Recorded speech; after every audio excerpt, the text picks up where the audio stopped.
Hi folks. So I've seen a lot of questions about back carrying, and I wanted to take a quick video to show you my favorite way to get my baby on my back in a buckle carrier. This is not the way, the right way, the best way, the only way. It was just the way that when I learned to wear, clicked in my brain, it made sense. I felt like I could do it with my flexibility. My kid thought it was super fun, and if your kid is excited about going up, win for everybody. Reminder, I'm using a soft structure carrier. Check out your carrier brand for what their specific rules are about fitting the carrier, about baby going on back, age, developmental stuff, all that. So what I wanted to show you is that when I back wear, I put my baby on my back like a coat. So this is a blue coat. I hold the coat in front of me, the inside's black, and when I go to put it on, I go like this. It's a pretty standard motion. I do it every day. But you'll notice I face the coat outside that way. I come along, my left hand is sliding in, and then my right hand goes in. And I make that same motion with my baby carrier when I put my baby on my back. So I've got a Tula Explore on my waist. I've got it set to the middle settings. On the Tula, you need to use either the middle or the wide settings to back carry. I've got my waistband through the little safety loop, and my waistband is not super tight yet. I need to be able to rotate it, so I don't want it to be big and gappy, like my baby could fall between me and the waistband, but I also don't want it to be so tight that when I try and go around my waist, it gets stuck. The other thing that I want to consider, my strap length. For me, when I back carry, I like to make my straps a little bigger than I actually need. That way I have room to work with. And I also want to consider how I want to put my baby on my back. For me, going this way is my natural position. It's how I put on my coat, it's how I put my baby on, that feels best. When I take my baby off, for whatever reason, maybe my flexibility, muscles, something, I like to come this way. It doesn't matter, you can do this either which way. But decide before you're holding your baby and putting them up. I'm going to put my carrier just slightly off to the side. And if you're wearing clothes and you're doing this in public, I also move my shirt slightly to this side so that once I do my twist, everything lines up and I'm not wearing a backward shirt. All right, I have a baby doll.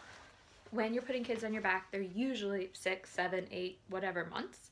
My baby doll is not 8 months. My baby doll does not have muscles, so she's a little floppier. There's not a lot I can do about that unless anyone would like to bring me a baby today. So I'm going to use a doll. I will point out some things that don't happen with children, but please remember that your child needs to be developmentally ready to do this, and if your baby is floppier than my doll, probably not there yet. So I'm just putting my baby in the panel of the carrier. Those straps on, checking knee width that my baby fits. My baby is a little bit short for this carrier, and when she goes on my back, she's going to be even shorter looking, so I would not put this baby on my back yet, but again, demo purposes. And I want to do the same thing I did with that coat, where I hold it and I go around my body.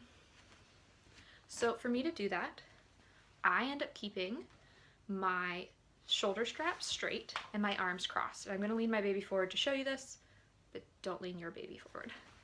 So right now, I have straight arms and straight straps. In order to circle my body with my hands, I need to cross my arms. So my right arm is going to hold my left strap, and my left hand is going to hold my left strap. And if you're thinking, okay, well, how do I know I've got this right? I'm going to lean down here. Don't do this with real babies. My right hand has to make the biggest distance. He has to go all the way over here, so he gets to be on top. My left hand, which only has to go like this, is on bottom.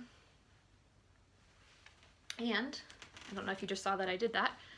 I need to not stick my hand through the other straps. If you stick your hand through like this, then when I go to put it on, my strap's not going to go very far because it's on my hand. So I've got my strap straight and my arms crossed. The hand that's going the long distance is on top. And then I'm going to do the same thing I did with my jacket. I'm going to twist around my body. I'm keeping tension here so my baby's not going anywhere. See where I'm going?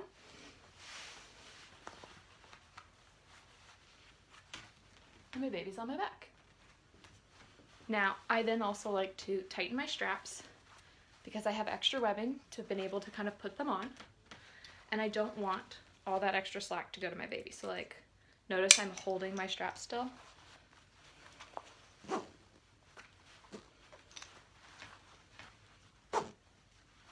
So now I have a little bit of space, but not so much. And then I can go through and recheck everything. Is my baby still knee to knee? Okay, is my waistband where I need it to be? Then I can tighten up that extra slack I had left in the waistband so that I could rotate. Are my shoulder straps up appropriately? My baby's arms are happy. My baby has a free and clear airway. Again, baby doll, not perfect size, but you get the point. Make sure my chest clip is where I like it, and then I'm good to go. So I went like this, just like I would with a coat. And for my kid, he thought, Weeeee, this is fun. It's a little bit like we're flying. I didn't like doing this when he was new to back wearing because I felt like he was still just a little floppier. And to make that quick motion, I liked him to have a little bit more muscle development. But when we were on the go, it was a really great way to get him up quickly. It was fun. I could do it without needing extra surfaces. And for me, the fact that everything was already on my body felt really secure. And at that point in time, I still found like a hip scoot where I worked them back there and then get the straps, felt like I was gonna drop my baby. All right, to get my baby down, I just hip scoot him off. To hip scoot, I personally go this way. Like I said, flexibility, how you stand, whatever. I'm putting my hand on baby, and then I'm taking off my straps. Hand on baby, taking off my straps. Ooh, there we go. Give myself just a little room in my waistband so it can twist. And then I use my hand to hold and bring the strap around while I'm also holding my baby. Now when you get to this point, if your baby is little, you can probably just duck them under your arm. If you're wearing a bigger baby, you bring your hand over to hold them, swim your arm over, and bring them back to the front, and then I can take them down and take them out. As you know, because you've been in this group for more than 5 seconds, there are rules, suggestions, recommendations when it comes to back carrying in a buckle carrier. What I suggest is you look at your specific carrier's recommendations and you follow what their manufacturer suggests. Just like in math class, every carrier has its rules. There's also exceptions to every rule. So if you're somebody who's like my child will, for example, never sit. Sometimes developmentally your kid's never gonna have that muscle tone. And that's okay. That doesn't mean back carrying is a non-option for you. It just means there might be a different set of guidelines or a different level of help that you need to get your baby on your back. And the great thing is we can help you do that. All right, if that's not your way of getting your baby on your back, that's okay. It's not the only way, it's not the best way. It was just a way that for me worked. And when I teach back carrying, I usually teach it in like 3 banners, and whichever one works for you, we do. And that one gets picked a lot. All right, thanks. I hope that's helpful.